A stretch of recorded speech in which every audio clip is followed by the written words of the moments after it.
국민과 당원을 배반한 국회의장 후보 결정.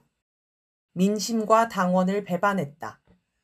16일 민주당 국회 당선인 총회에서 예상을 깨고 우원식 의원이 89표를 얻어 80표를 얻은 추미애 당선인을 누르고 국회의장 후보가 되었습니다. 이 결과는 국민과 민주당 당원을 배반한 것입니다. 미디어토마토가 4월 30일 발표한 여론조사 결과 국회의장 선호도에서 추 당선인이 40.3%로 압도적 1위를 차지했고, 그 뒤로 정성호 의원 6.0%, 조정식 의원 5.9%, 우 의원 4.7% 등이 나왔습니다. 추미애 대 우원식의 비율이 대략 9대1 정도로 나온 것입니다. 민주당 지지층만 놓고 보면 추미애 70.6%, 우원식 3.7%로 비율을 따지면 대략 19대1 정도로 더 벌어집니다. 다른 여론조사들도 대체로 추 당선인의 선호도가 압도적으로 높게 나왔습니다. 6대4, 7대3이 뒤집어지면 배반이라고까지 하기는 어려운데 9대1, 19대1이 뒤집어지면 이건 명백한 배반이고 배신입니다. 민주당 국회의장 후보 선출 결과는 앞으로 민주당이 22대 국회를 국민, 당원의 마음과 다르게 운영할 수 있음을 뚜렷하게 보여줍니다. 지난 총선에서 민주당 공천을 혁신 공천이라 여기고 새로 당선된 의원들은 21대 의원들과 달리 국민과 당원의 뜻을 잘 받들어 실천할 것이라는 국민의 기대가 허망해졌습니다. 그리고 지금까지 그랬던 것처럼 민주당은 국민이 압박하고 견인해야 할 대상임이 다시 확인되었습니다. 이재명 대표의 지도력 문제? 13일자 한겨레 기사 민주국회의장 후보 친명 아닌 추미애로 정리되나는 국회의장 후보 경선을 나흘 앞둔 12일 친 이재명계의 조정식, 정성호 의원이 잇따라 후보직에서 물러나면서 이재명 더불어민주당 대표의 의중이 뚜렷해졌다. 이른바 명심이 원조 친명 측근이 아닌 개혁성과 당심을 앞세운 추미애 6선 당선자를 향한 것이다. 라고 하였습니다. 누가 봐도 명심은 추 당선인이었던 것입니다. 기사는 특히 친명계 핵심인 박찬대 원내대표가 조정식, 정성호 의원을 만나 당의 주인인 당원이 뽑은 국회의원이 당원과 다른 결론을 내리면 혼란이 야기될 수 있다. 라며 불출마를 종용하는 등 교통정리를 했다고 전하면서 명심은 추 당선인이 확실하다고 보았습니다. 만약 명심이 추 당선인이었는데 명심과 다른 결과가 나온 것이라면 대단히 심각한 문제입니다. 총선에서 대승을 거둔 지금이 이 대표의 권위와 당내 장악력이 제일 강력할 때입니다. 그런데 이 상황에서도 이 대표 뜻대로 일이 안 되면 앞으로 이런 현상은 더 심각해질 것입니다. 민주당 지지자 중에는 문재인 전 대통령과 이낙연 전 대표에게 실망하고 질려서 이 대표에게 희망을 건 사람들이 많습니다. 이들은 민주당을 이재명 민주당으로 만들면 좋아질 거라 여겼습니다. 그래서 당원과 국민이 총선에서 이재명 민주당을 만들어줬는데 정작 국회의원 당선자들이 이 대표의 생각과 별도로 움직인다? 그러면 이재명 민주당을 향한 지지자들의 기대가 산산조각 나는 결과가 나올 것입니다. 이재명 대표의 변심?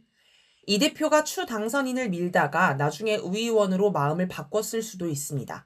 추 당선인은 13일 유튜브 채널 김어준의 겸손은 힘들다 뉴스공장에 출연해 이 대표가 잘해주시길 바란다고 얘기했다. 다른 후보들한테는 그렇게 안 했다. 라며 이 대표가 자신을 지지한다고 말했습니다. 그런데 이틀 후 우 의원도 같은 방송에 나와 이재명 대표가 국회는 단호하게 싸워야 하지만 한편으로 안정감 있게 성과를 내야 된다는 점에서 우원식 형님이 딱 적격이죠. 라고 말했다. 라고 하였습니다. 얼핏 모순되는 상황이지만 두 사람 모두 이 대표에게 직접 들었다고 했으니 거짓말은 아닐 것입니다. 그러면 이틀 사이에 이 대표가 추 당선인에서 우 의원으로 지지 후보를 바꿨다고 볼 수 있습니다. 그럴 개연성도 충분히 있습니다. 지난 대선 때 이 대표와 추 당선인은 대선 후보 경선에 나와 경쟁했습니다. 이 대표에게 추 당선인은 대선 후보급 경쟁 상대입니다. 반면 우 의원은 대선 후보급 경쟁 상대가 아닙니다. 또 이 대표는 그간 추 당선인보다 상대적으로 고구마 모습을 자주 보였습니다. 그래서 추 당선인이 국회의장이 되면 이 대표의 통제 범위를 벗어날 수 있습니다. 이 대표가 불안해할 요소입니다. 그런 면에서 우 의원은 오랫동안 이 대표와 호흡을 맞춰온 순응형 인물로 볼 수 있습니다. 이 대표의 마음에 안정감을 줬을 수 있습니다. 우 의원도 이런 면을 친명 쪽으로 꾸준히 설득해서 이 대표의 마음을 바꿨을 수 있습니다. 이변의 가능성은 이재명이 만들었다. 따지고 보면 국회의장 후보 선출의 이변 가능성은 처음부터 이 대표가 만들었습니다. 원래 국회의장은 관례에 따라 원내 1당의 최다선, 최고 연장자인 추 당선인이 국회의장으로 되는 상황이었습니다. 그런데 친명계 조정식 의원이 관례를 깼습니다. 조 의원은 명심은 나다. 이재명 대표와 당과 호흡을 잘 맞추는 사람이 국회의장이 돼야 한다. 라며 국회의장에 도전했습니다. 조 의원이 이 대표와 상의 없이 단독으로 나왔다고 볼 수는 없습니다.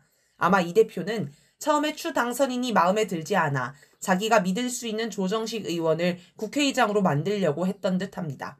조 의원이 출마하자 추대라는 관례가 깨지고 경선을 하게 됐으며 경선 공간이 열리자 정성호 의원, 우원식 의원도 도전장을 내민 것입니다. 이 대표는 9일 병원 입원 직전 추 당선인과 여러 측근에게 국회의장 선거 과열이 걱정된다. 순리대로 가야 한다라고 말했습니다. 하지만 아예 처음부터 순리대로 추 당선인을 추대하는 방향으로 몰아갔으면 우 의원도 출마하지 못했을 가능성이 크며 이 대표가 선거 과열을 걱정할 필요도 없었을 것입니다.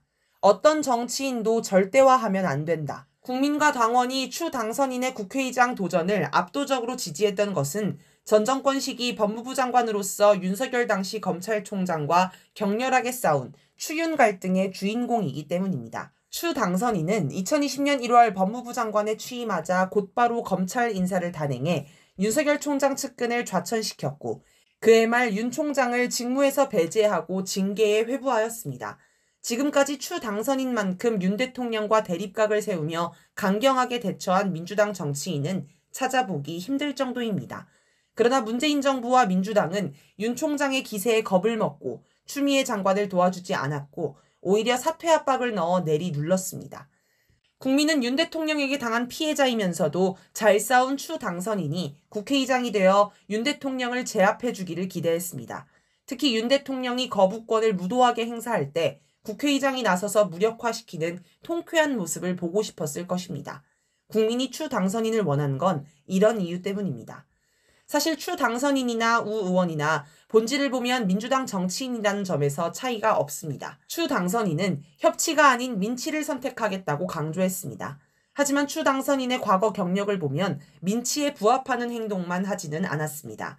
예를 들어 문재인 전 대통령이 법무부 장관을 사퇴하라고 압박했을 때 추 당선인은 끝까지 사퇴를 거부했어야 했습니다.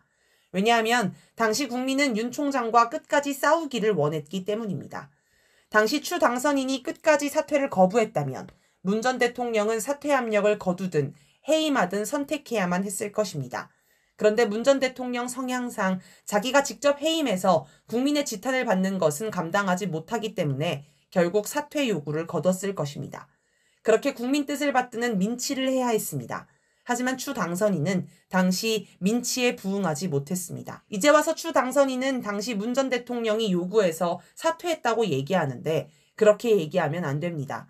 당시 국민이 원하는 대로 버텼어야 했는데 그렇게 하지 못해 죄송하다며 반성해야 합니다. 그런데 반성이 없습니다. 자기 부족함은 없고 문 전 대통령이 시켜서 어쩔 수 없었다고만 이야기합니다. 물론 추 당선인이 개혁적이지 않다고 말하려는 것은 아닙니다. 추 당선인은 민주당 내에서 손꼽히는 개혁 정치인입니다. 하지만 추 당선인이 가진 한계도 잘 봐야 합니다. 어떤 정치인이든 마찬가지지만 추 당선인도 절대화해서 보면 안 됩니다. 추 당선인도 이 대표와 마찬가지로 국민이 직접 압박, 견인해야 하는 정치인입니다.